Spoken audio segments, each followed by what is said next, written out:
What must be true about M and B if quadratic and a linear do not intersect? Well, the linear, or sorry, the quadratic looks like this, right? It's just a basic quadratic. And a linear function, if b is 0, it's going to look something like this.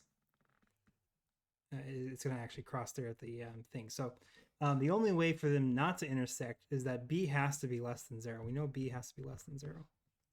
That way it's going to be shifted down somewhere down here.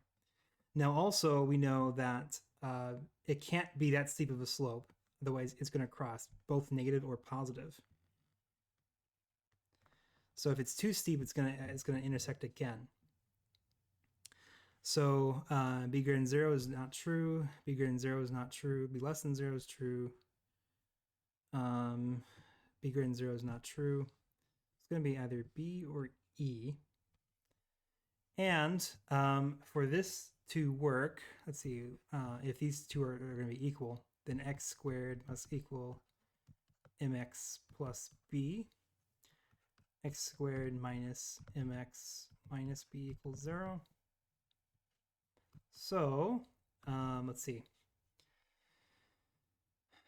For this we can just use the discriminant actually. So let's see. It's going to be b squared minus 4ac. B squared being this number. This is actually our b in quotes. A is just 1 here, and c is actually negative b. So don't get confused about that. But it's going to be b squared, so negative m squared minus 4 times a times c, which is actually negative b. It's going to be m squared plus 4b. And for this not to intersect, that means that there has to be no solution to this in the real plane. In other words, this has to be complex. If it's 0 or greater than 0, then that means we're going to have one real solution that's repeated twice, or 2 real solutions respectively. This has to be less than 0. That's the only way this will work, and that is E.